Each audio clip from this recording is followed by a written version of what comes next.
أعوذ بالله من الشيطان الرجيم. بسم الله الرحمن الرحيم. وأيوب إذ نادى ربه أني مسني الضر وأنت أرحم الراحمين فاستجبنا له فكشفنا ما به من ضر وآتيناه أهله ومثلهم معهم رحمة من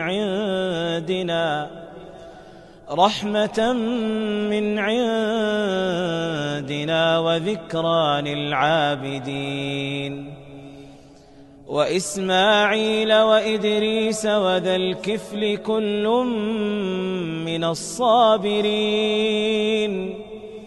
وأدخلناهم في رحمتنا إنهم من الصالحين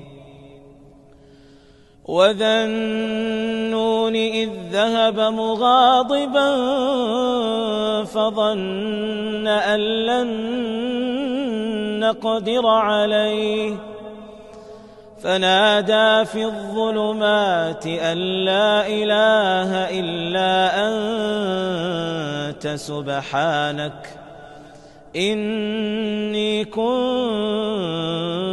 من الظالمين فاستجبنا له ونجيناه من الغم وكذلك ننجي المؤمنين وزكريا إذ نادى ربه رب لا تذرني فردا وأنت خير الوارثين فاستجبنا له ووهبنا له يحيى وأصلحنا له زوجه إنهم كانوا يسارعون في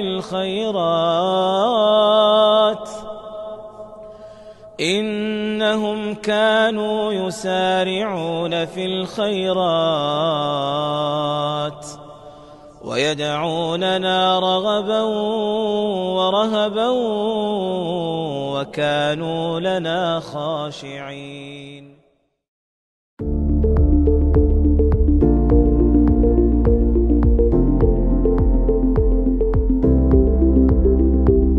If you're facing any difficulties, you can send an email to pakorthocon2020@poa.org. We have people who will be addressing your concerns.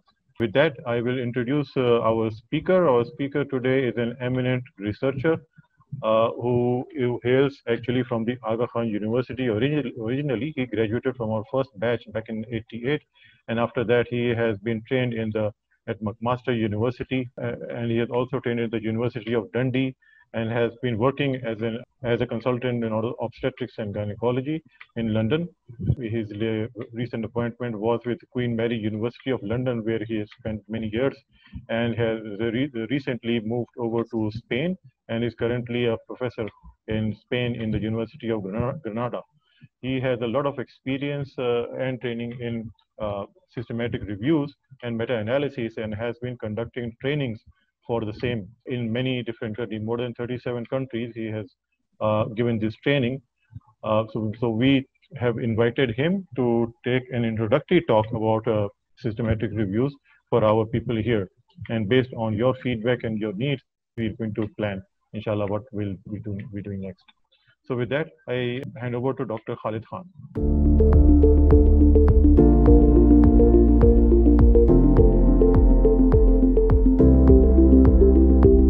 Thank you very much for inviting me to present this webinar. In fact, I'm grateful that you invited me to attend in person for the society. But due to how the coronavirus and quarantine and other issues developed, it's not been possible to visit in person, about which I'm a little sad. But the fact that we can be joined via this webinar is fantastic. So I am going to share my slides using the share screen option. Okay, so I'd like to request colleagues in this webinar to please make any comment written in English or Urdu concerning your experience of systematic reviews. So my presentation will be about systematic reviews, and it's an introduction. Thank you, Dr. Tashfeen, for your introduction. If you want to know more about me, you can visit my website, professorkhalidkhan.com. And I just also like for you to know that I have published a book on systematic reviews that was awarded the BMA Medical Book Award and has in fact been translated in addition to English in Chinese and in German. Present to you the 5 basic steps of systematic reviews. So they are framing the question, searching the literature, extracting the data, performing any statistical analysis, understanding what all of this means. And I'd like to make a short presentation, invite you to ask me questions. I'll give my responses to your questions, and then we'll consolidate each step as we move forward in the webinar. And before I proceed further, I'd just like to show you this cycle where you have performed your work and then you submit your paper. It is reviewed by the journal. You may revise it, but they may not accept it. Then you have to resubmit it. And this cycle can carry on and on and on and on and waste a lot of time. So my idea is that at the end of this webinar, you should feel confident that you can make a submission concerning a systematic review that is strong enough for it to be accepted in one round of review and revisions and then publication. Before I jump into my presentation, I'll tell you a little bit about myself. I started medical school in Karachi in 1983. And after completing medical school, I went to Kenya, where I did my first year of training as a gynecologist. And then I returned to Pakistan, where I continued my clinical training at Aga Khan Hospital and obtained the fellowship of the Pakistani College of Physicians and Surgeons. And subsequently, I went to Canada to learn about research. And then I spent several years moving from the north of the UK down south via Birmingham to London. And this year I had the opportunity to move further down south into Spain in the University of Granada. And I hope you can see the Alhambra Palace, which is like a jewel in the crown of Spain, but also has a very strong Muslim history. The University of Granada was in fact created by a madrasa set up by the Muslim rulers in the city of Granada. This building still exists and is recognized as the first university building in the University of Granada. The University of Granada has a formal history lasting more than 500 years. So it's a privilege to be able to travel and work in various continents, and then to be able to present this webinar to you from the vicinity of the Alhambra Palace that you see in the picture in the slide just on the bottom right-hand side of your screen. The distance from my place where you are listening to this webinar, and the Alhambra Palace is just a 10-minute walk. I give you a little bit more history about my own research experiences. So when in 1990 I was at the Aga Khan Hospital in Nairobi, I came up with the idea of engaging myself in research. And my first paper was published in 1990 on my return from Kenya to Pakistan. And I show this at the bottom left-hand side of your screen. And then I formally trained in research at McMaster University.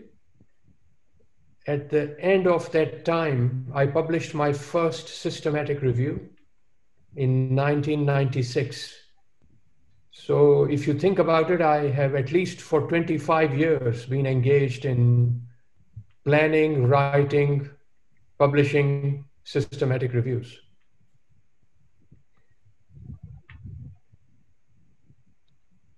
I have the experience of editing various medical journals, including the Journal of Evidence-Based Medicine. And I mentioned a little bit about my systematic review book earlier, but I was also chief editor of the British Journal of Obstetrics and Gynecology for 6 years. Here is a graph showing the citations of my work by others in the literature. This is usually used as an index of measuring the success of a researcher. But for me, these things are more important that I'm showing you now on the slide. I have had an opportunity to present my work on invitation by universities and other institutions across all the different 6 continents of the world. And here is a summary of my 150 or so systematic review-based publications. In these publications, there have been over 69 million participants. So I'm proud that I have, as a researcher, opportunity to obtain data from millions of patients across the world with whose data it has been possible to publish and to inform clinical practice and policies in various subjects.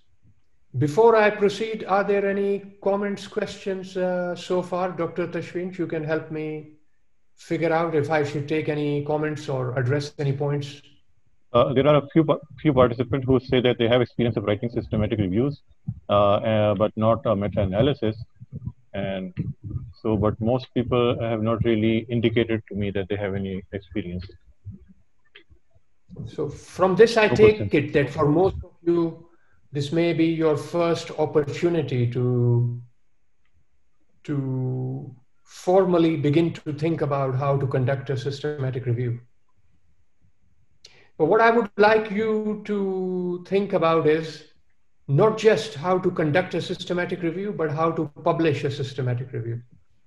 Because ultimately the objective is for your review to be published. So if you think of it in simple terms, a group of you, in this figure, you can see about 6 people.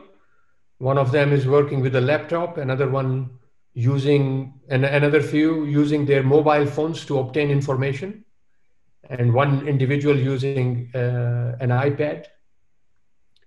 You will, all of you, be able to use this technology to conduct a systematic review, which you will be able to write as a Word file, for example, with this title.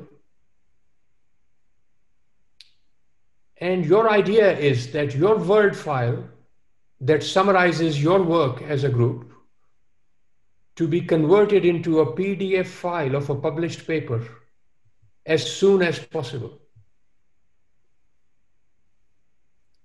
So you don't want there to be too many resubmissions. You do not want there to be too much time taken between you submitting your Word file to its acceptance and publication. And in today's seminar, I will explain to you the tips and tricks that you will be able to deploy in your work in systematic review and writing the review to get it published.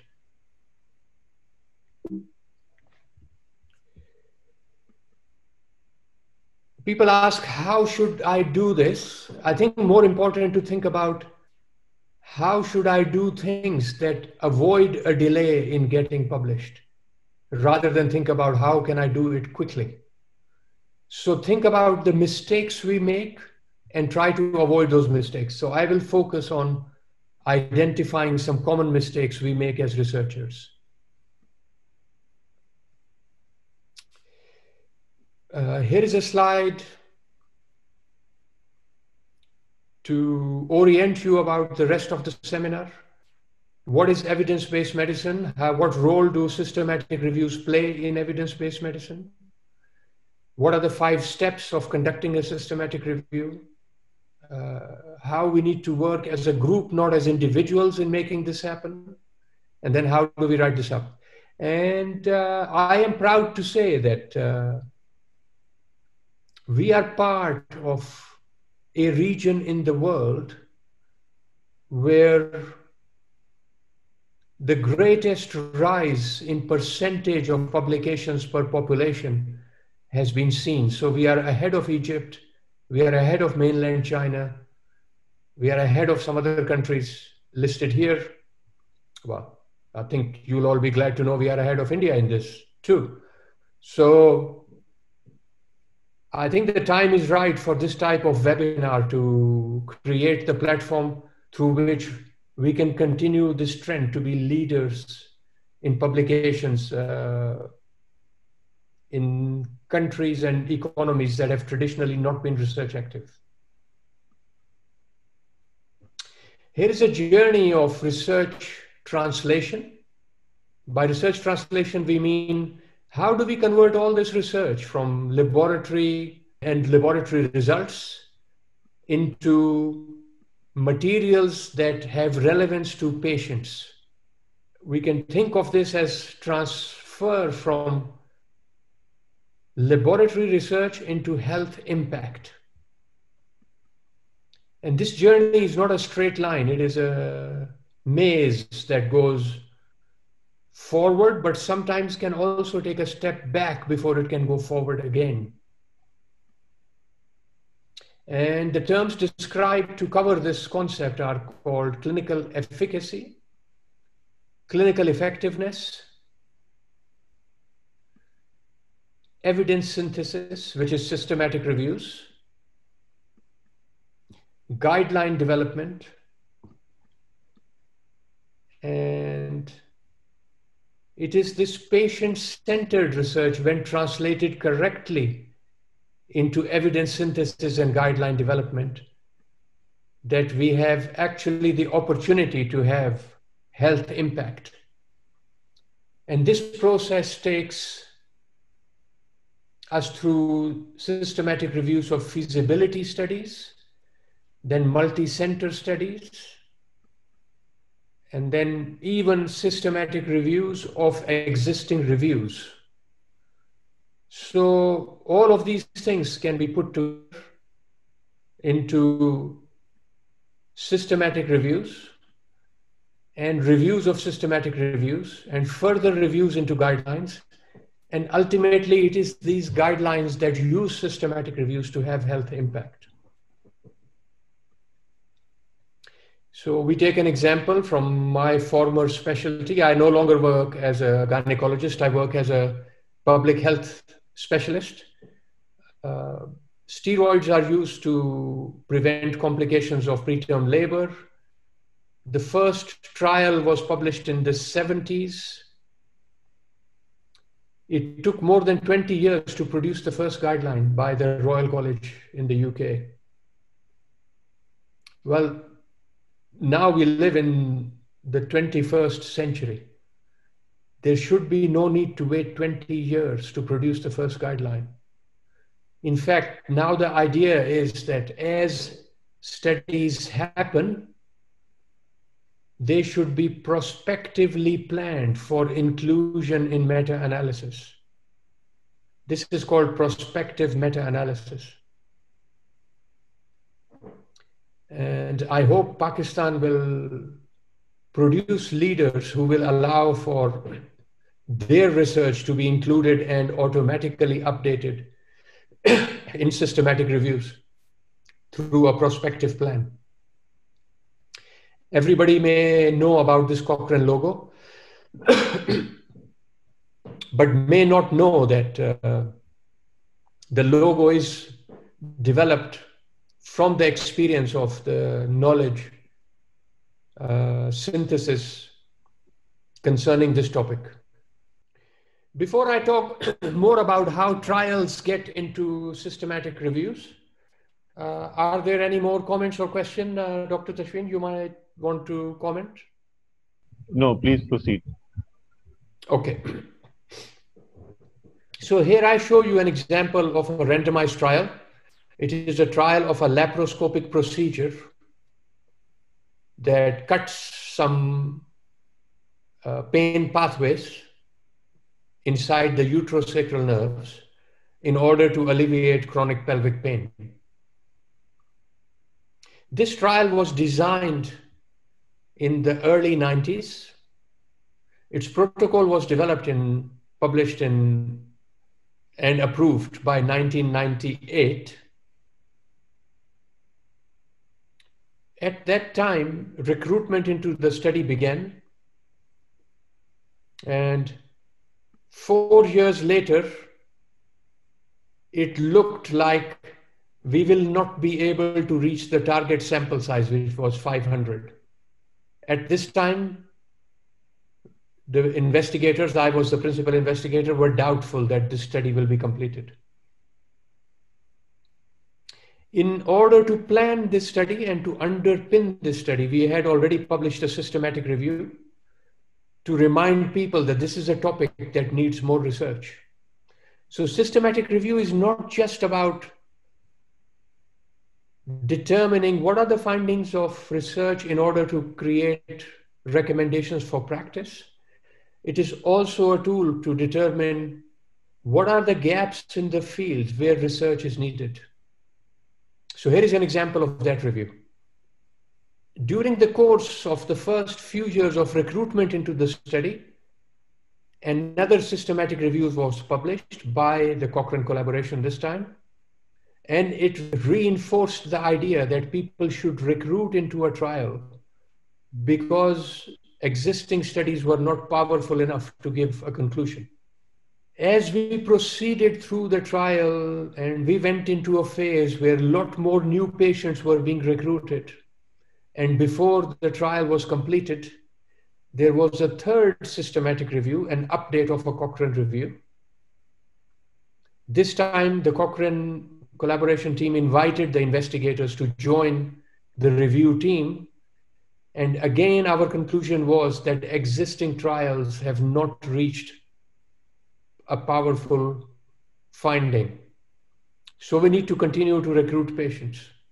And this allowed us to reach our sample size of 500 patients. So you can see that even if you are an investigator who is investing time in a primary study, recruiting patients directly into your project, this should not stop you from engaging in systematic reviews, because these are very strong tools to encourage people to take part into studies. This trial started with 3 centers, but after publishing the first 2 systematic reviews, and by the time we reached the middle of the duration of the recruitment, we had around 20 centers taking part in the study. So systematic review can encourage people to become part of a project you have commenced. When this recruitment was completed, and before all the follow-up was completed of the patients, of the last patients recruited, yet another systematic review was published. And finally, after the paper was published, a systematic review using individual patient data from all the randomized trials on the topic was published. And then finally, a guidance was published, which confirmed that this procedure was ineffective and that it should not be used as part of routine care.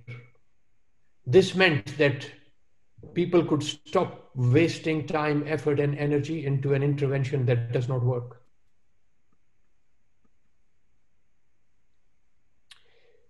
So that was a journey of a researcher and a clinician who engaged in a randomized trial, recruiting patients from his own practice, plus patients from the practice of his colleagues in other hospitals.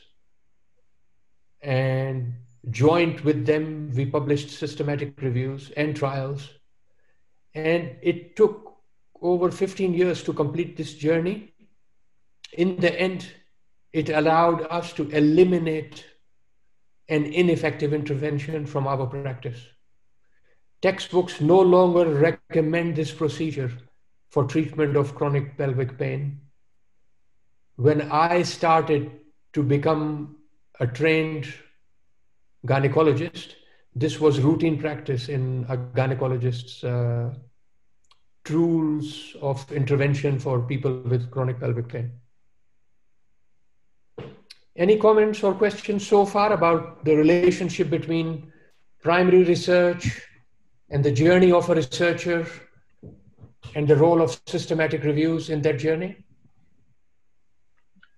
Yes, I would encourage participants to post their concerns, what they understand, what they think, their opinions and thoughts on the chat box. Please feel free. Or if you want any clarification on any part of Dr. Khalid's talk, you can also let us know via chat. I'm also very happy for people to make any comments in Urdu. If I know chat does not allow you to write it in Urdu, but you can use the English alphabet to write Urdu. I'll be very happy to respond in Urdu too. There'll be no problem. Shall I continue with some more general ideas, and then hopefully we will collate some comments and address some of those comments. Dr. Dashwin, is that a good idea? Yes, I think that's fine. You can proceed. Okay, thank you very much. So what does a clinician want to do? Well, they want to combine the art of clinical practice that they have learned during their many years of medical school and clinical training. Plus they have learned many of these things handed down to them through the knowledge and experience of their seniors. But they also want to combine that knowledge and experience with the science published in their field. And systematic reviews are a special tool that allow you to combine the science of your field with the art of your own clinical practice. And this is formally called combining of the clinical experience in terms of beliefs, judgments, intuition, with the published research. And when these two things are combined together, they are called evidence-based medicine. And I would put to you that evidence-based medicine requires systematic reviews for the efficient use of science in promoting the use of knowledge, scientific knowledge, in the practice of the art of clinical medicine. Now, this science is presented by researchers in the form of published papers, so it reaches practitioners through publication. That is why For me, it is very important that I don't just talk about systematic review, but I also talk about how systematic reviews can be published rapidly, quickly, and in a manner that will be understood by practicing clinicians. So I give you some other general ideas that I have developed during my career. So beliefs are frequently developed through gaining knowledge by, for example, passing exams and reading books, but also by your experience of seeing patients and learning from the knowledge and experience of your own teachers. These beliefs determine what we do in practice, and these beliefs can be based on correct knowledge. These beliefs can also be based on incorrect knowledge. But if our beliefs are wrong, if our beliefs are strong, we can have strong confidence in the knowledge we have. It does not matter whether the knowledge is correct or incorrect. The strength of the belief gives us the level of confidence with which we can take action. So when our knowledge is correct and the belief is strong, that is one side of the spectrum. The other side is the knowledge is incorrect, but the belief is strong. In both cases, this belief can lead to action. That action, when taken, can lead to a well-informed decision and will benefit the patient. On the other hand, it can also lead to a misinformed decision and will harm the patient. In the middle is a zone where we may have knowledge, we are unsure about the knowledge, but actually none of that knowledge is useful because we don't have confidence in our knowledge. So we cannot use this information for making any decisions. This zone is, in my opinion, a completely useless zone that occupies a lot of space in our brains. This is the most dangerous zone. We want to increase this most useful, practical knowledge zone inside our brain and capacity in order to do the best for our patients. Systematic reviews help us to achieve the best by matching correct knowledge to develop and strengthen beliefs with which we can take action and make well-informed decisions.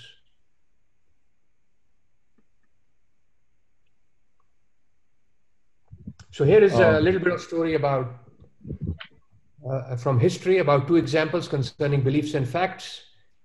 These are two gentlemen. This gentleman is associated with this picture.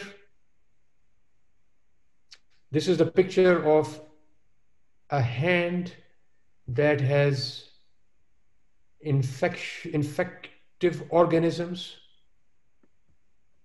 And he, before we knew that bacteria existed, was able to hypothesize that maybe there is something that is similar to infection. This other gentleman is associated with the idea that the earth is not the center of the universe. It's the sun that is the center of our universe, and the earth revolves around the sun. But his factual findings were against the common belief at the time that the earth is the center of the universe and the sun goes around the earth. So you can generate facts at a time when it is very hard to change beliefs. In his case, in the case of this gentleman, concerning the earth and the universe,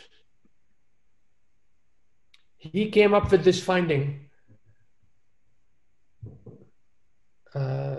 around 400 years ago using a telescope, and it took the Vatican Church over 350 years to formally accept the factual findings and agree that the beliefs concerning the earth being the center of the universe are in fact wrong.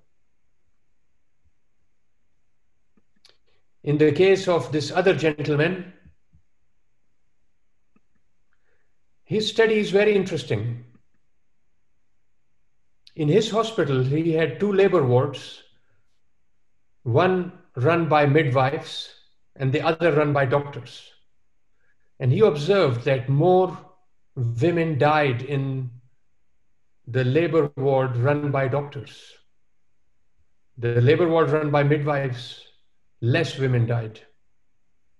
And he noticed that doctors were moving freely between the labor ward and the dissection room, where doctors were cutting up dead bodies in order to understand how the tissues and bones and joints interact with each other. So he thought that maybe there is something to do with dead bodies that is being transmitted to labor ward, which is causing women to die. In these years, we did not know that bacteria existed. We thought that fever occurred because of something bad in the air, not because it could be transmitted from a dead body through the hands of a doctor to a pregnant woman in labor. So he did an experiment. He asked doctors to wash their hands with a lemon juice and water. And he observed that when this lemon juice and water combination was used, the number of deaths fell down rapidly and became the same as that in the labor ward of the midwives. His work was published in his thesis, but it was not accepted at the time. In fact, he was removed from being a medical practitioner and was transferred to a psychiatric hospital where he spent the rest of his life. But today, his statue is in the entrance door of the World Health Organization. And everybody around the world in healthcare recommends hand washing as a standard behavior of good medical practice. And his picture exists on many commemorative stamps and coins. It should not have to take hundreds of years for factual knowledge to be transmitted into practice in the modern day, and systematic reviews provide us a tool with which to accelerate the process of identifying actual correct facts and transmitting them into a belief system that can improve clinical practice. This I describe as evidence-based medicine, which is on the job and just in time. It does not wait for others to educate us. We can educate ourselves by formulating our clinical questions, searching the literature to identify those articles that address our question. We can evaluate these published articles to determine whether they are telling us the truth or half-truths. And then we can put them together through a systematic review into a guideline that can be implemented into practice. Khalid, we have a couple of questions. These are the steps of systematic review. These are also the steps of evidence-based medicine. And I'm happy here to stop to take any questions and comments. Yes, Dr. Khalid, there are a few questions now. One is, can we write a systematic review on a rare disease, for example, on one patient only? Second is what is the difference between a systematic review and a meta-analysis? And after these two, I'll move on to the other questions. Okay. Is it possible for me to see these questions in chat? How do I get to it? This is it. All right. So there are a number of questions. I believe the audience can also. No, I don't think the audience can see all the questions. Okay. Maybe in a little while, if we move to sharing the screen in a manner, but the audience can share the chat. Is that correct? They can send questions. All right. But they can also see in the chat questions of other people? Saad, has that been enabled? No, sir, they haven't seen others' questions. No, in this webinar, we don't share questions for everyone. All right. Okay, no problem. No problem. So there are two questions I'm going to address. One is, can we do a systematic review of a rare disease? For example, of published case reports. So let's address this question first. The answer is yes. The answer is, it is even possible to publish a systematic review without any studies. I will show you an example of it during my webinar. The important thing in a systematic review is not you identified a lot of studies. The important thing in the systematic review is you followed the correct process. So if in your process you have a question, which is formulate the question number one, and then in the process you have a search, and then if your search reveals only a very few number of studies, and then those studies are not good enough in quality, then it is possible for you to publish a paper which says, I followed the process, this was my question, I did this search, I had so many citations, I went through all of them, I read 100 papers, none of them were useful for addressing my question. This type of a paper can be published, and I will show you an example of that. What was the second question? What is the difference between systematic review and meta-analysis, right, Dr. Tashwin? Yes, yes. I will address that through a proper slide in just a few moments. So please bear with me on that question. What is the next question I should take, Dr. Tashwin?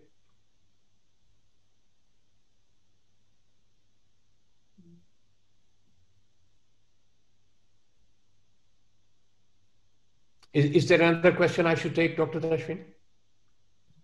Yes, another question is that sometimes the idea that we have, there are already systematic reviews on it, or there are very few studies on that topic. So what to do in that situation? Okay, so I mentioned earlier, it is possible to write a systematic review of reviews.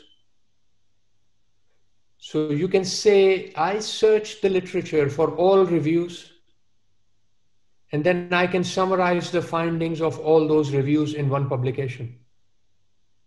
It is possible that different reviews on the same question have slightly different answers. In this situation, I think it will be a good idea to try to understand why there are different answers on the same question, and then to write a paper about your explanation for the differences is a very interesting type of publication. I, during my time as chief editor, accepted many such papers, and they were very well cited and appreciated by clinical readers. So yes, it's definitely possible to write published papers, even when systematic reviews exist on your question.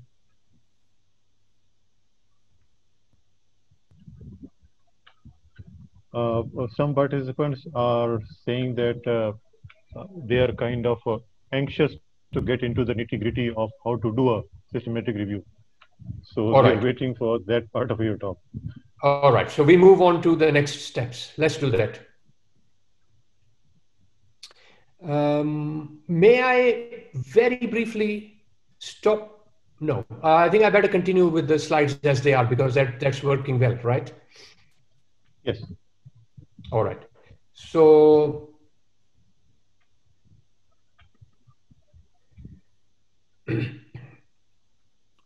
I take you very quickly through the process of clinical problem, using expertise to make decisions. And then you can also ask question, acquire literature, put it together, and then put it into your decision making. And then this process can also be summarized as a pipeline from published papers to a beaker that delivers a medicine to the patient. Frequently, there is a lot of leak in the pipeline. Systematic review is a way to prevent the leak. For solving clinical problems, it's a good idea to start with looking for guidelines, then systematic reviews, and then published papers. This is the same approach one should use when you start to do planning for a systematic review. When you want to do your own review, you want to know that already guidelines and reviews do not exist on my question. So this is the first step in planning a systematic review. This slide shows that there are lots of different types of reviews. Many reviews give subjective opinion of the author, and it mixes scientific papers, but it does not systematically do a search. On any topic, there could be so many papers.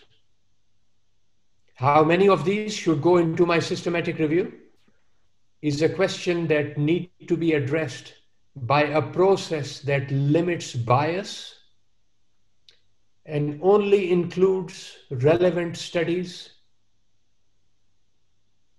that address my question. This process is called systematic review. If inside this process, I also include a statistical method to combine the results of the relevant studies, then that is called a meta-analysis. So it is possible to do a meta-analysis inside a systematic review. It is also possible to do a meta-analysis outside a systematic review. A meta-analysis does not make the review high quality. It is the process of identifying relevant literature that makes the meta-analysis a valid meta-analysis. So to summarize, meta-analysis is only one step in systematic review. The steps before the meta-analysis in a systematic review need to involve framing the question, identifying the literature, extracting the data, studying the limitations of the relevant studies. Once we know relevant studies that address our questions, then we can think about doing a meta-analysis. So hopefully this addresses the question concerning what is a meta-analysis. Okay, we move to the next step. Why is systematic review important? So you may have all heard about using albumin in intensive care unit. In Scotland, this was the rate of sales of kilograms of albumin for use in intensive care in 1993, 94, 95, and so on. Something changed in 1998. A meta-analysis showed that using albumin in intensive care unit increased mortality, not decrease, increased mortality in critically ill patients. It's only after this meta-analysis that the sales of kilos and kilos and kilos of albumin came down in this country. So meta-analysis is not just for publication. It actually makes a difference to practice and the lives of patients. And these are the steps I repeat one more time. Frame the question, search the literature, extract the data. After extracting the data, use meta-analysis if that is appropriate. With meta-analysis, make a clinical guideline.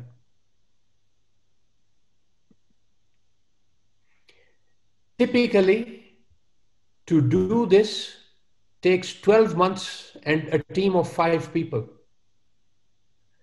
But in the future,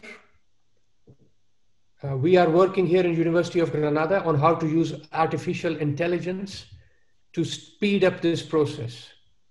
So we anticipate that some years down the road, it will be possible for 2 people to do the work of 5 people and using artificial intelligence and deliver the whole process of meta-analysis within 6 months instead of 12 months. Note that we don't think that machines will be able to replace human beings in conducting meta-analysis. We think machines can assist human beings. It cannot replace them.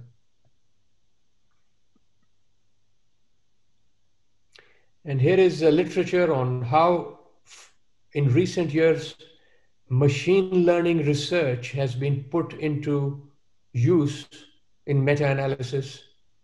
Just last year, there were around 100 papers on this topic in the published literature. But 10 years ago, there were almost no papers on this topic. So this is a very rapidly developing field.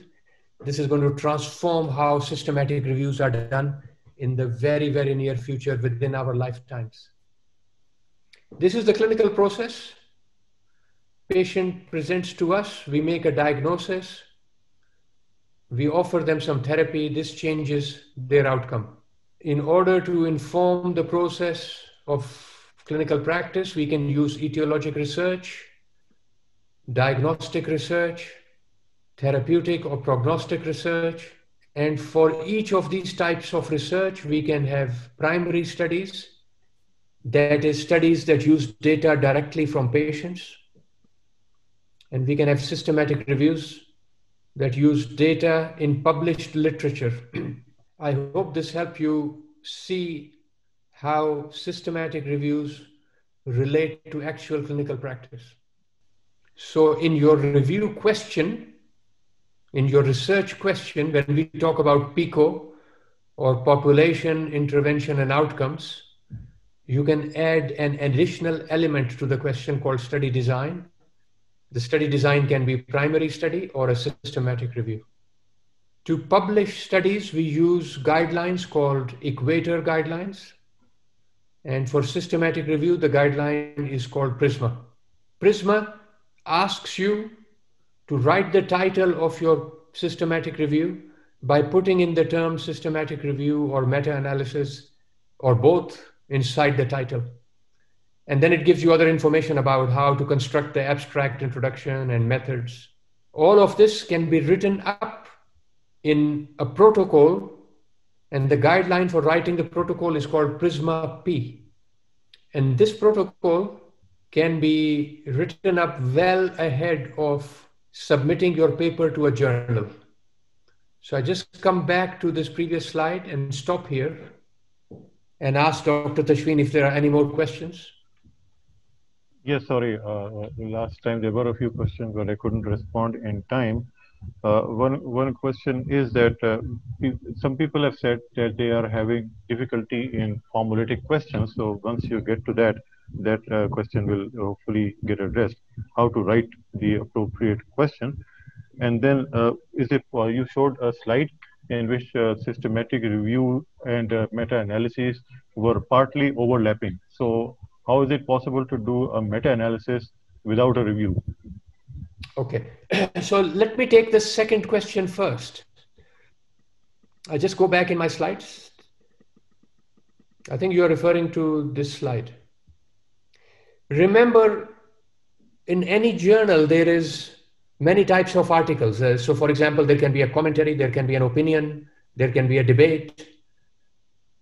These type of articles are also review articles, except in these articles, you don't have to give your research question. You don't have to give your literature search. You can just write whatever you want according to the literature you like.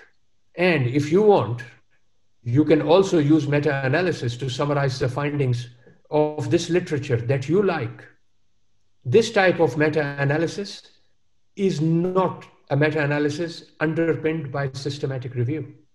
This type of a meta-analysis is not to be trusted. Can we ask the audience, Dr. Tashween, if they understood this answer? Okay, I'll let you know as soon as I get a response. They've heard you. Okay, very good. I think the next question is framing the question. Yes. Okay, for this, could we ask some people in the audience to write their question as in the chat to you as a comment? So I'll take you to another slide in a second, which will help you to construct your question. But before I do that, it would be good if anybody in the audience, I notice there are more than 100 people in the audience, 134 to be exact. Even if 3 or 4 people can write their current question in mind, in the way it is in their mind, that would be very helpful for us to discuss.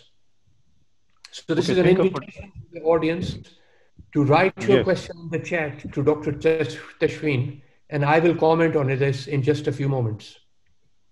Yes, if you have an idea of a topic of your interest which you're considering, please write in the chat box. Okay, so when you're considering your question, think about, is my question about etiology of disease? Is my question about diagnosis of a condition?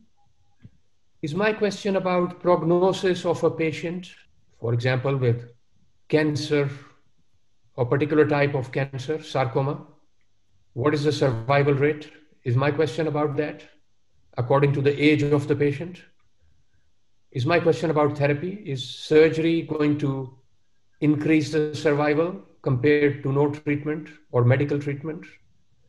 So please construct your questions according to whether you think they relate to etiology, diagnosis, prognosis, or therapy. We've received one question, which is, yes. Can coronavirus cause lymphoproliferative disorder? Okay. What I will do is, I will take this question and go back to my PowerPoint slide. Let me see how I can go back to, I'll just open a new slide without any comment on it. And I'll write here the question sent. Can you all see my screen? Yes, we can see the screen. You can all see my screen, very good. Yes. So the question is, I have sent you 2 more questions. Can corona cause lymphoproliferative disorder, right? Yes. The question has 4 components: patients, exposure, outcome. There are many ways to construct questions. I ask you to consider 3 components. In this, patients are who? Who are the patients? They could be people at risk. Exposure could be those with corona. Exposure, another type of exposure absent, could be those without. And the outcome can be the disorder. Does this make sense? Could the individual who sent us this question respond to what we have just prepared? Are you able to see, Dr. Tashween, any responses? Yes, the response is yes. So this made sense to the questioner? Yes. Okay, that's fantastic. Okay, I continue now. I go back to my presentation and I continue with it. All right. There are a few other questions, but it's up to you. Okay, if you want, we can continue with more questions. I'm very happy with that. You'd like to continue? Yes, I think we have 3-4 questions, so let's put them all together. One Okay. is what is the incidence of lymph node metastases in soft tissue sarcomas? Okay. I've So just let's. sent it to you. Okay. So let's just make one more slide. So the question is, can you please repeat the question for me, Tashwin? What is the incidence of lymph node metastases in soft tissue sarcomas? You can copy from the chat box. Okay, let me see if that will work. I'm just going to write it in short. That's just going to help me do this more quickly. That's okay. Right. Lymph node metastasis Yes. in sarcoma. Soft tissue sarcoma. Soft tissue sarcomas. Soft tissue sarcoma. Patients. Who are the patients? Patients are those with soft tissue sarcomas. Well, look, if the question is about incidence, question mark, yeah? Yes. Yeah. In this case, the patients are those with sarcoma. Now, in this case, we don't have any exposure. We only have outcome. The outcome is Metastases. lymph nodes positive or lymph node positive or negative. That's it. In this case, we are not talking about exposure because our question is about incidence. Does that make sense? All right. Yes. What question should we take next?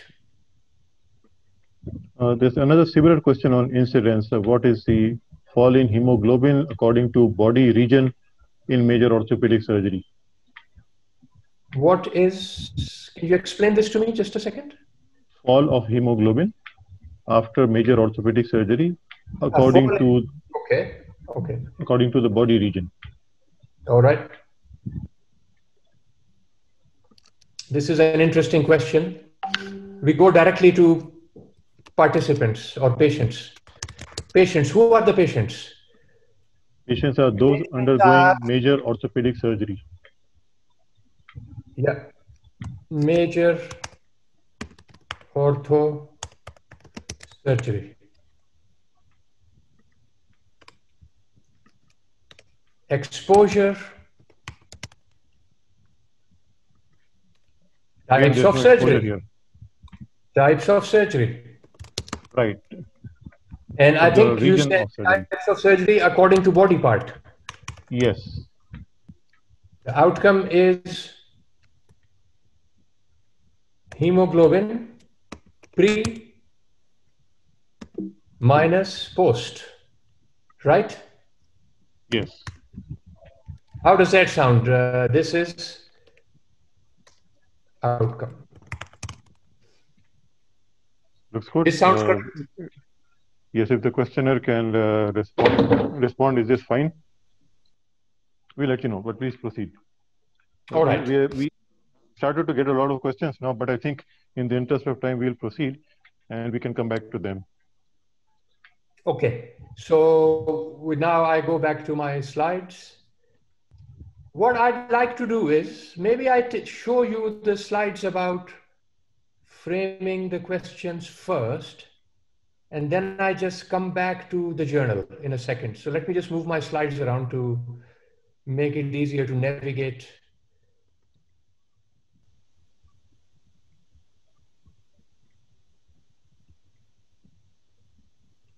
So I think I noticed a question that can the systematic review book be found? Where can it be found? So Tashwin, if you don't mind, maybe I can share my whole screen rather than just the PowerPoint. Can I stop sharing and come back in a second to start resharing? Give me 1 second. Absolutely. Absolutely. All right. So start to share. Instead of just PowerPoint. I share the desktop. Now, can people see my screen? We can still see your PowerPoint slide. All right. And if I take you to, can you see my, can you see my website from that link? Yes, we see the website now. Okay, that's fantastic. So if you go to my website, at the bottom of the website is a series of links. And if you click the Amazon link at the bottom of my website, it will take you to the book. So you can find my book via Amazon. I know colleagues in the past in Pakistan have asked me, how can we get your book? And I understand there is either Amazon or equivalent of Amazon in Pakistan where it's possible to get it. Dashwin, do you know, Dr. Dashwin? Yes, well, I'm working at Aachen University, and our library arranges it for us. So, and also there are publishers. There are local vendors who regularly import books, so they can even arrange it. I don't know if one has it in their stock, but usually they're able to arrange it within a few weeks. Well, I was going to say, if there is any interest on part of the Orthopedic Society to give a copy of the book to members, for example, via any sponsored publishing, then I'm very happy to talk to our publisher to collaborate with any publisher in Pakistan for this type of publication. I'll leave you to let me know. All right. All right. Thank you. Thank you for the offer. We go back to my presentation. So I give you an example of how to frame questions. We've already used 2 or 3 examples. Here is a question for you. Is the driver of this car a man or a woman? It may sound like an absurd question, but stay with me just for a few moments, then you'll realize there is more to a question than just, can I fit it into participants' interventions and outcomes? So in this case, the participants or patients, in this case participants, maybe not patients, are drivers of this BMW car. In this case, there is no intervention, there is no exposure. There is something called, what do I see? This is an index test. For example, when we measure the blood pressure of a patient, that is not an intervention or an exposure, that is simply knowledge about what is the status of the blood pressure. Or if we measure hemoglobin, that's the status of the level of hemoglobin in the blood sample taken. But the level of hemoglobin could be compared to the level of iron to know that the low level of hemoglobin is due to iron deficiency. So after index test, there could be a comparator or a reference test. If we want to know that the driver who drives the car without worry about whether they have taken away the petrol filling pump is a man or a woman, then we can check the haircut, the attire, psychology. So there are many different things we can use for reference or comparison. And our outcome could be the gender, and the study design could be a prospective cohort study, cross-sectional study, could also be a systematic review of published studies. So can you see that the question can be formulated in any number of components? It depends on what your original question is. What is it that you are after? So it's always very important to say first, what do you want? So if we just go back to the 3 questions we framed a moment ago, in this question, we knew we were interested in the incidence. In this situation, the only 2 things we need to know in our question is patients and outcome. In this question,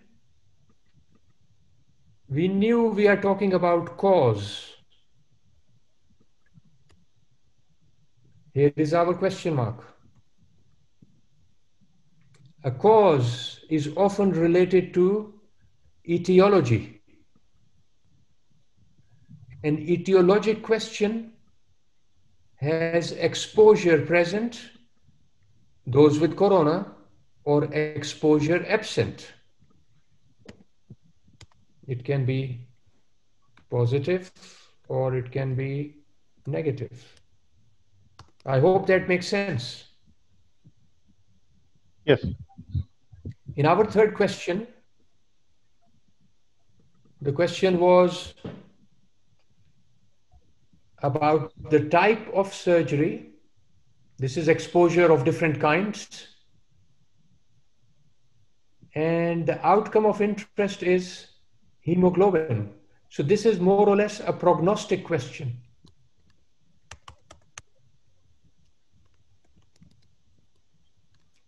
What is the prognosis of different types of surgery with respect to the outcome hemoglobin? Does that make sense? Yes. Dr. Tashwin, did that clarify? Yes. Yes, that's fine. Okay. So I'm very happy that we address this difficulty in questions concerning different types. And I would like to highlight one particular difficulty that is frequently a mistake made by clinicians and researchers commonly. We use the term case control, and we say that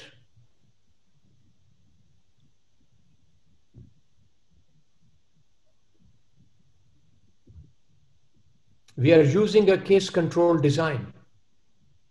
So for example, we might say we have an intervention, surgery,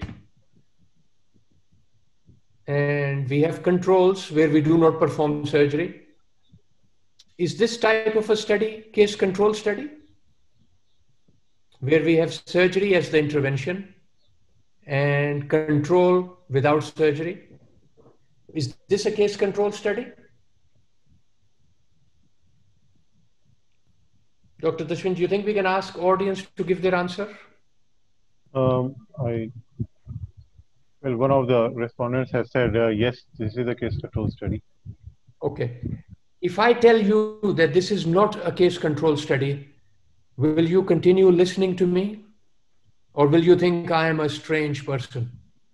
We'll keep listening to you till 6 o'clock. Okay. So I tell you that what you just said is a case control study is not a case control study. It is a cohort study. I'll explain to you the difference in the next slides. One participant is saying that this sounds like an RCT. RCT is a particular type of cohort study. I hope that clarifies the question raised by this questioner. Yes, I think this cohort study is a word that is quite confusing for many people. Okay, so let's try to clarify that. That is why I put this information early on in my presentation. So in a study, you have patients. You can allocate them to receive an intervention or control.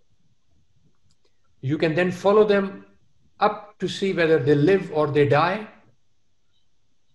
If their hemoglobin post-op remains normal or does not remain normal. And then with this information, you can calculate the effect size, relative risk, or mean difference, or something else like that. This type of study, you have cases and you have controls. Would you call this a case control study? Can we ask the audience to give any answers? Let's see. No, they don't think this is a case control study. Okay. Can any of them say why this is not a case control study? In this, you have cases who have experimental exposure, who have intervention. These are cases. And you also have controls. Why do they say this is not a case control study? Because they write that this is prospective. So how can it be a case control? Okay. So I would like the audience to not mix up the concept of prospective or retrospective. with the concept of control, case control or cohort. These are two different ideas. A case control study can also be prospective, and a cohort study can also be retrospective. This is possible. These are two different categories of discussion. So I continue to explain what I was saying for a moment, then I come back to ask a question. You can have another study where you have cases who have the outcome present. These are people who may have low hemoglobin after surgery. You can also have controls. These are people who have outcome absent. They had surgery, but they did not have a fall in hemoglobin post-delivery. You can go back in time to see whether they had intervention or control. And with this information, you can also construct a relative risk or mean difference. This is not a case control study. Or is this a case control study? Can we ask the audience if they think this type of a study is a case control study or a cohort study? So what Dr. Khalid is saying is that when you're looking at an outcome and you go back in time to determine if they've had exposure or did not have exposure, or they have had a control versus the experimental exposure, would that be a case control study? Okay, so the correct answer is this is a cohort study and this is a case control study. Remember, the starting point of this study is with patients. You follow them up to study exposure, then you follow them up to study outcome. In this type of study, the starting point is outcome. You go back in time to study exposure, and then you go to analysis and measure effect. I hope the people notice the difference that the starting point in a case control study is with outcomes, and the direction of travel is back in time. In a cohort study, the starting point is exposure, and the direction of travel is forward in time to outcome. If the population is allocated to exposure by randomization, this is called a randomized control trial. So randomized control trial is a type of a cohort study. I would appreciate if people would make any comments just now so I can address them about what I said. Yes, one comment about retrospective cohort. What is that? Okay. I remind this questioner and all the audience that let's keep the topic of retrospective or prospective separate from the concept of design. Retrospective or prospective has nothing to do with design. Retrospective or prospective has only got to do with one thing, and that is, when was the protocol written? Was the protocol written before the study was started, or was the protocol written after the study was started? Any comments from the audience on what I just said? The two comments I have received. One is whether aren't cohorts supposed to be observational, or can they be experimental? No. A randomized study can be a cohort study. Yes. And could there be a cohort study with a single arm? Yes. In this case, you don't have any control group. So for example, if you are studying, do people know the difference between incidence and prevalence? Can people make any comment about if they know the difference between incidence and prevalence? Yes, please write down in the chat box. Incidence refers to new cases, and incidence is at a point time of exposure. Okay, let's just go back to, okay, the first thing I want to say is textbooks of statistics and epidemiology are written in a very confusing way. They are not written for simple people who, like you and me. So I would strongly make the statement I make now, that what I am explaining to you is to simplify matter in a manner that may not be the exact way in which it is described in textbooks. So I apologize to you if what I explained to you does not appear to you to be what you read in your textbooks. I simply say to you, majority of the textbooks are wrong. I may appear arrogant, but I ask you to look at this slide. This slide. This slide tells you about the use of the term case control study in the published literature.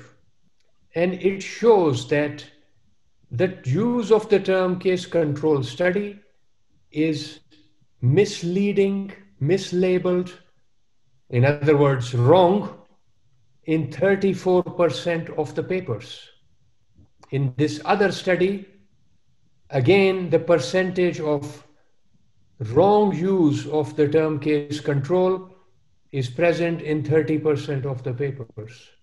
If the textbooks are right and the researchers understand them correctly, and the editors understand them correctly, and the peer reviewers understand them correctly, then this type of a mistake cannot occur.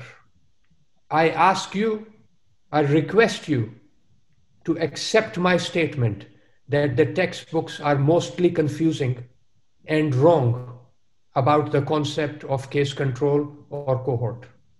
Being cognizant of time, Any Dr. comments Khalid, we made have on what I about just 20 said? minutes left. We don't have a lot of time left, yeah? Yeah, 20 minutes. Well, it's important to clarify these concepts. Otherwise, we keep on perpetuating the same wrong information in everything we do. So I want to take you back to this question we were addressing earlier, this question of incidence. How can this study be designed? You need a cohort of patients who have this sarcoma, and you follow them up to see how many of them develop lymph node positivity. So somebody was asking the question, can there be a cohort study without a control group? Just one group followed up over a period of time? This is your study of a control group, of a cohort without a control group. When you measure the incidence, this is a cohort study without a control group. Dr. Tashwin, I think we've covered the concept around framing the question in quite a lot of detail already. Would you agree? Yes, yes, I think so. All right. So in this case, then we move on to cover literature searches, and we'll come back to what is a journal like in a second. So we now move on to the second part of the webinar with respect to literature searches.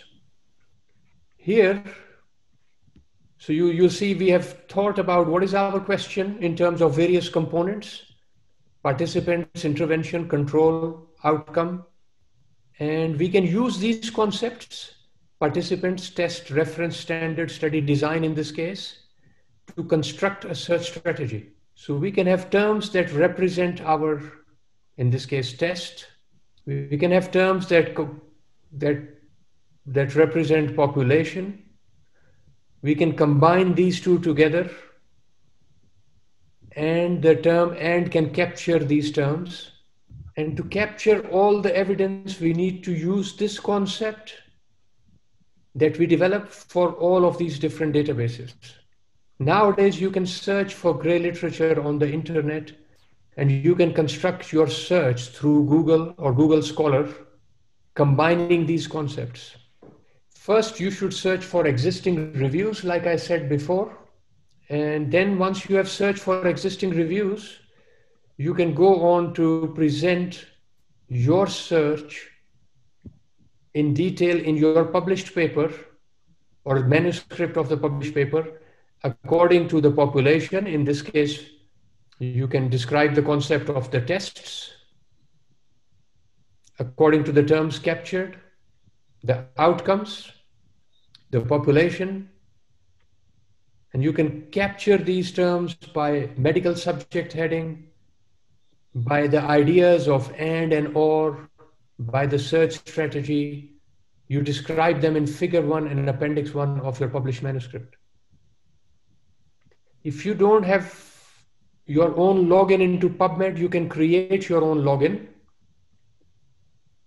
You can find the mesh term for searching your concept in the PubMed. You can see all of these terms that come up concerning a concept in PubMed. You can save your search strategy once you have logged in according to your own registration. And then you can begin to combine them with and or according to your planned search strategy. And if you really want to go into detail, you can describe all of these terms in a table like this in your published paper. Here are all the terms for the population combined with or. Here are all the terms for the test combined with or. Here are all the terms for the outcome combined with or. But these are together combined with and.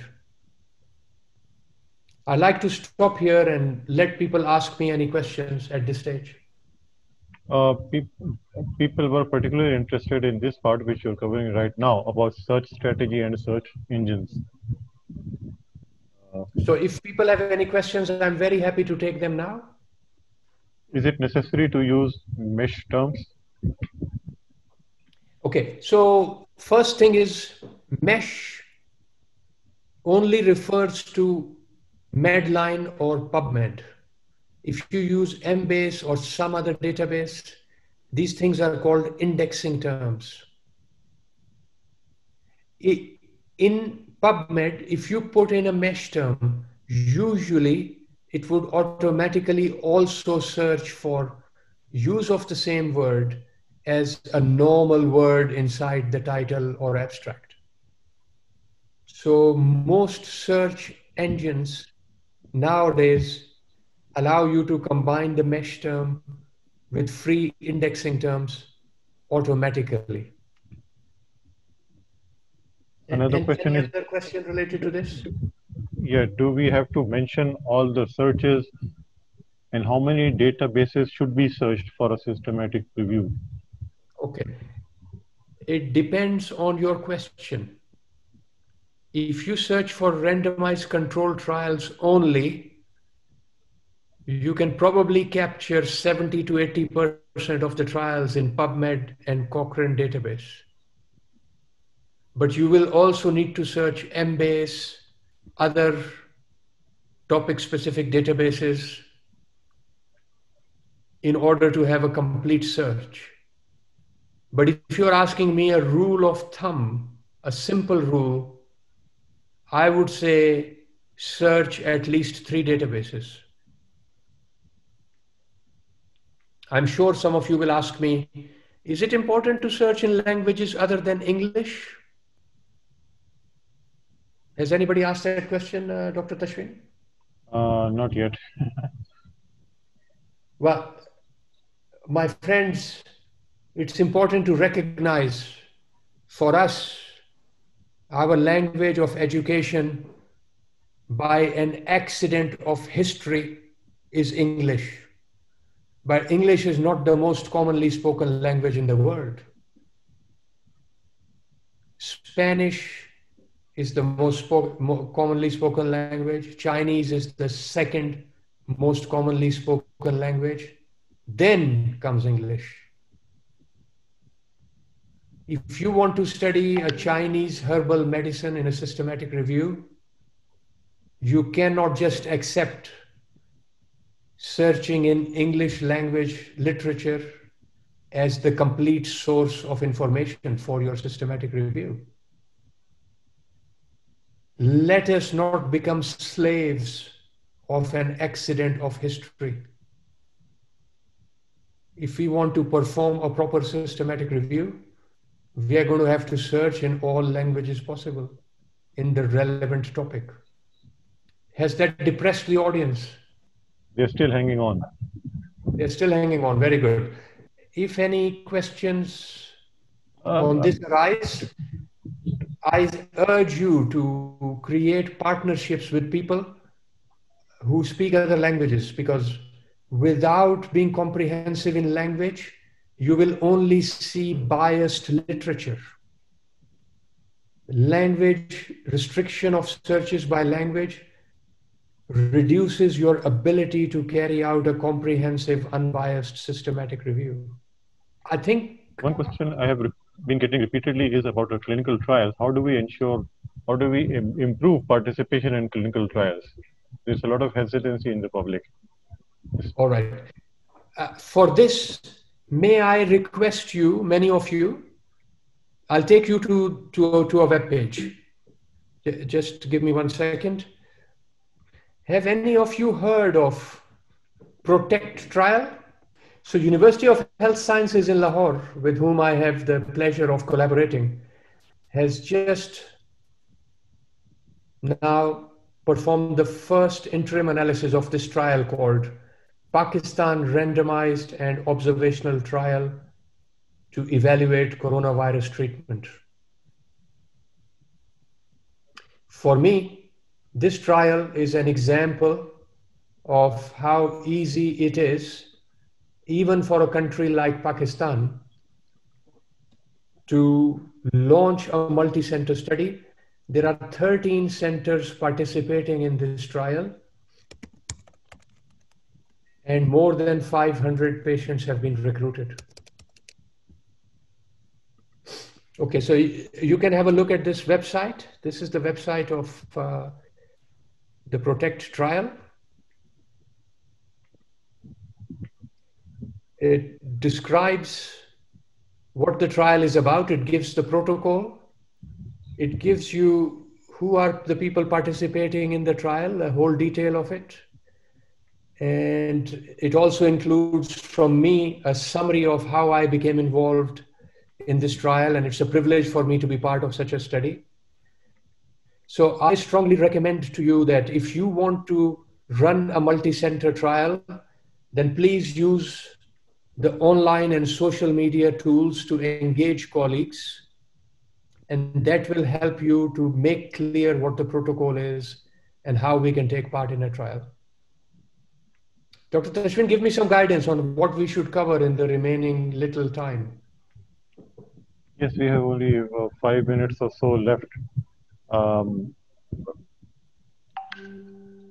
I don't see why participants have not really expressed much. They have suggested to have perhaps a separate webinar on meta-analysis, or Okay. what other part?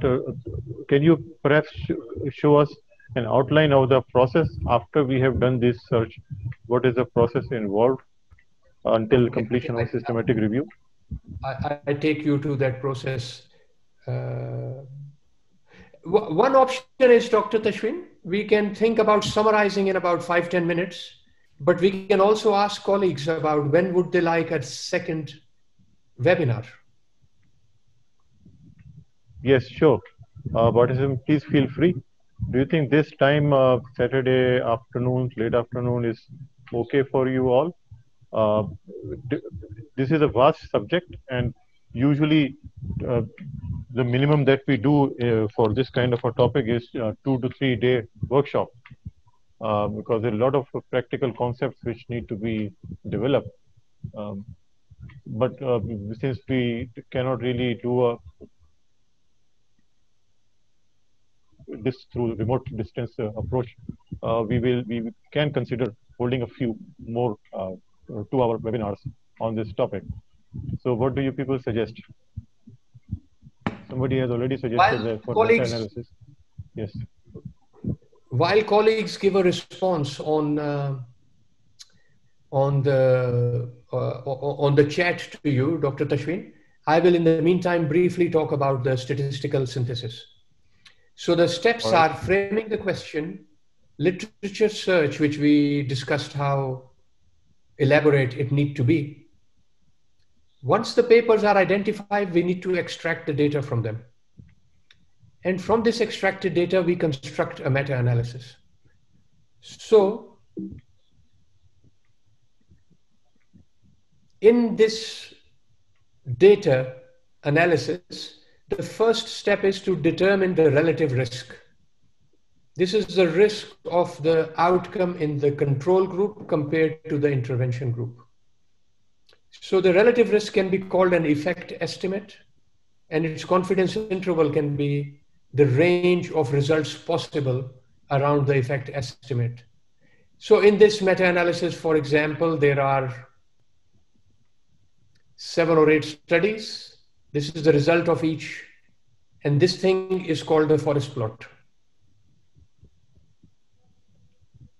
Once this forest plot is constructed, it is possible to put this information into a computer program that produces a diamond. So this diamond below this forest plot is the summary result of all of these individual results put together. So usually individual result is with a blob and a line across the blob. This is individual effect and its confidence interval. And all these blobs and lines are combined statistically into a diamond. And this is called the meta-analysis. So the diamond is what the meta-analysis is. And this is usually done by a software. I would not recommend doing it manually or using Excel sheet. These things are too time consuming and too laborious to learn and too prone to errors if conducted manually. Far better to run them through a statistical program like Cochrane software. And then the meta-analysis can be into groups. For example, according to groups of high quality studies, 1 diamond, groups of low quality studies, another diamond, all of the studies together, overall diamond. So this is a very, very brief summary of meta-analysis. Any comments or questions about this?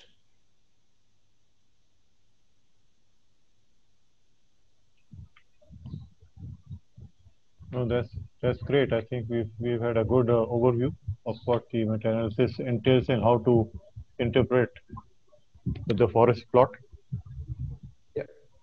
But Okay. a lot of people are asking for a second session. Okay, so I am very happy to say today that I'm happy to do the second session next week on Saturday like today. All right. Great. So we will get in touch with you with the availability, and we already have the information about the participants who have attended this time. So we will make sure that all of them are informed well in advance about this one and about the next session. And we'll also be sending them information about the CME certificates. Those who have a, yes. If you don't mind, I would just like to very quickly show a link to a website I'm launching called Health Education Research.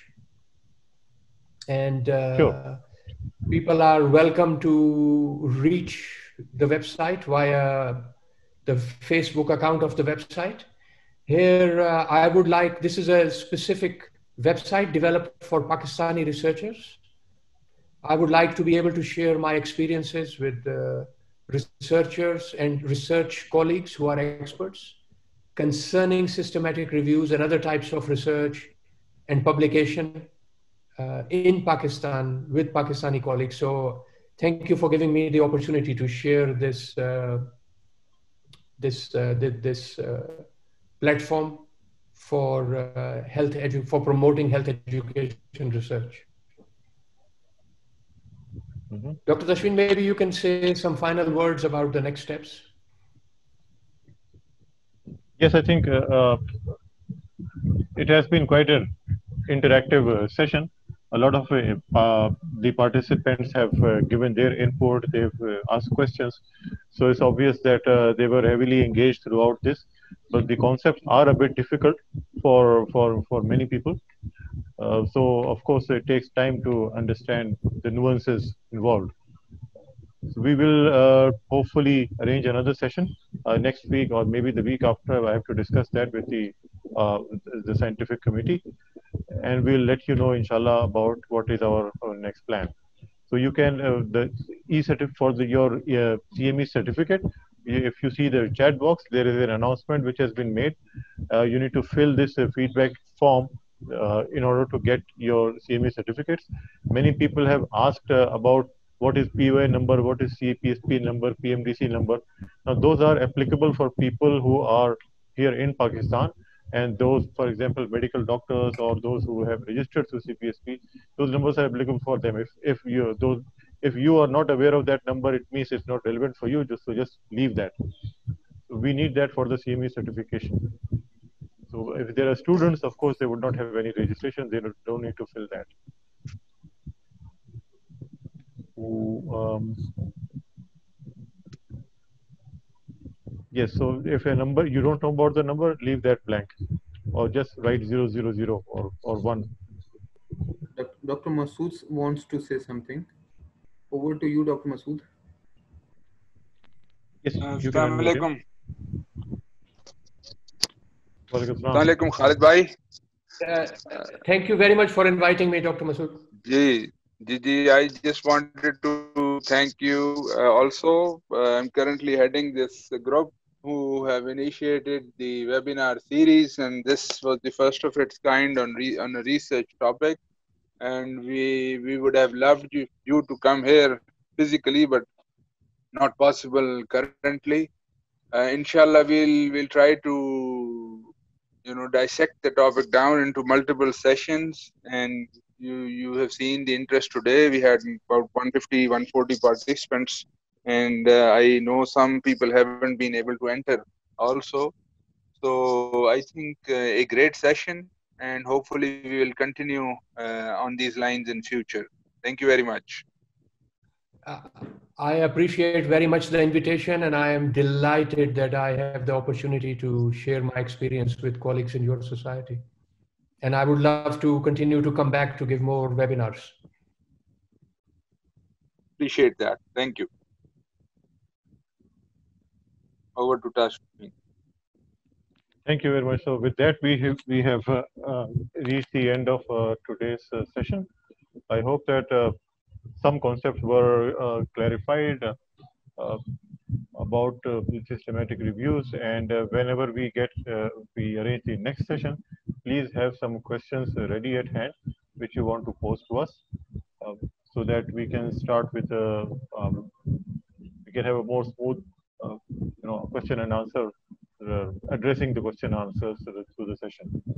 So I will ask the organizer to connect you to me. Please feel free to write an email to me if you have questions about systematic reviews. I will see what I can answer, and I can also forward to Dr. Khalid as appropriate. And we will try to cover the questions which we get during this period in the next session also. So thank you very much for your participation.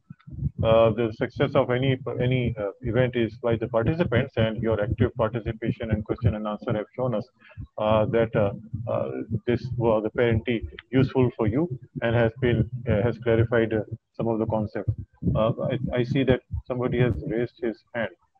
Dr. Qasim wants to say something. Yes, Dr. Qasim, please, if you can write on the chat box.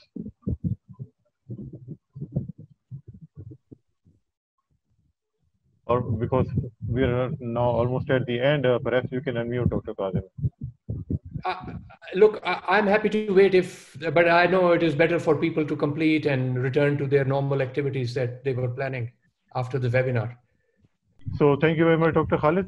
So we'll let you know, inshallah, when we have some other feasibility, and we'll ask you what time is convenient for you for the next session. We really appreciate all that you have covered in this session, and you're giving us your precious time. We know that on a weekend, spending time to teach people here in Pakistan requires a lot of commitment and dedication, and we appreciate that very much from you. Thank you. No, thank you very much for the invitation.